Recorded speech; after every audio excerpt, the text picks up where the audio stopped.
Crawling വ്ളോഗൊക്കെ ചെയ്തിട്ട് കുറച്ചായില്ലേ. അപ്പോൾ അതിനായിട്ട് കുറച്ച് ക്രൗളിംഗ് വ്ളോഗ് ചെയ്യാൻ വേണ്ടിയിട്ട് നമ്മൾ നല്ലൊരു കിടിലം വണ്ടി ഇറക്കി. MN 128 ബ്ലാക്കിൽ വരുന്ന ജീപ്പ് വ്രാംഗ്ലർ. അപ്പോൾ അത് സെറ്റ് ചെയ്യലാണ് ഇന്നത്തെ പരിപാടി.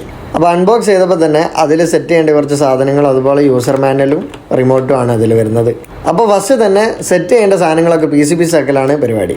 പിന്നെ ബാക്കിൽ സെറ്റ് ചെയ്യേണ്ട ടയർ, ബമ്പർ, അതുപോലെ തന്നെ ടയർ ഫില്ലിങ്സും ആണ് ഇതിൽ വരുന്നത്. പിന്നെ കട്ട് ചെയ്ത് വെച്ച പീസുകളൊക്കെ സെറ്റ് ചെയ്യലാണ് പരിപാടി. നമ്മളൊരു പുതിയ വണ്ടി എടുത്തിട്ട് അൺബോക്സ് ചെയ്ത് ഇങ്ങനെ ഒരു സെറ്റ് ചെയ്യുമ്പോണ്ടല്ലോ ഒരു പ്രത്യേക ഫീലിംഗ് ആണ് കേട്ടോ. ഈ MN മോഡലുകളിൽ വരുന്നതിൽ ലാൻഡ് ക്രൂസറിന് ഒരുപാട് ഫാൻസ് ഉണ്ട് കേട്ടോ. അതിൽക്കും കുറച്ചുകൂടി പവർ കൂടിയ മോട്ടറാണ് ഇതിൽ വരുന്നത്. ഇനിയാണ് ബമ്പർ സെറ്റ് ചെയ്യൽ. ഇതൊക്കെ വളരെ സിമ്പിളാണ് കേട്ടോ സെറ്റ് ചെയ്യാനും. നല്ലൊരു സ്ക്രൂ ഡ്രൈവറും ഇതിൻ്റെ കൂടെ ഉണ്ടാവും. ഇവിടാണ് ഇതിൻ്റെ ബാറ്ററി വരുന്നത്. പിന്നെ ഒരു സിമ്പിളായിട്ട് ഊരിയെടുക്കാൻ പറ്റും. 1500 mAh ആണ് വരുന്നത്. അത് കഴിഞ്ഞ് ഞങ്ങൾ നേരെ RC ഗ്യാരേജിൻ്റെ സ്റ്റിക്കർ മേടിച്ചു. അപ്പോൾ ഞാൻ ലിവൻ്റെ 2-3 സ്റ്റിക്കർ വാങ്ങി വെച്ചിരുന്നു. അത് 3D സ്റ്റിക്കറാണ്. അതും സെറ്റ് ചെയ്തപ്പോൾ വണ്ടി ഒരു രക്ഷയില്ല, കിടിലൻ ലുക്കായിട്ടുണ്ട്. ഇതാണ് നമ്മളെ ഫൈനൽ ഔട്ട് വരുന്നത് വണ്ടീൻ്റെ. അപ്പോൾ അതിനെ നമുക്ക് വണ്ടി ഒന്ന് ഓൺ ആക്കിയിട്ട് ഒന്ന് ക്രൗൾ ചെയ്ത് നോക്കാം എങ്ങനെയുണ്ട് വണ്ടീൻ്റെ പെർഫോമൻസ് എന്ന്.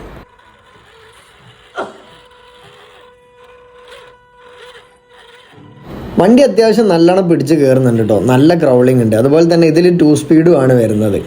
ഇത് ഔട്ട് ഓഫ് ബോക്സ് വരുമ്പോൾ തന്നെ മോഡിഫൈ ചെയ്ത ലുക്കിലാണ് വരുന്നത്. ആംഗ്രി ബേർഡിൻ്റെ ഗ്രില്ലും കാര്യങ്ങളൊക്കെ ആയിട്ട്. ഇനി നമ്മൾ ഈ വണ്ടി കൊണ്ട് പുറത്ത് പോകുന്നൊരു വീഡിയോ നമ്മൾ ഇടും കേട്ടോ. അപ്പോൾ ഇതുപോലത്തെ നല്ല കിടിലം വണ്ടികൾ നമ്മളെ കയ്യിൽ അവൈലബിൾ ആയിട്ടുണ്ട്. അപ്പോൾ താഴെ കാണുന്ന വാട്സപ്പ് നമ്പറിൽ കോൺടാക്ട് ചെയ്യാം.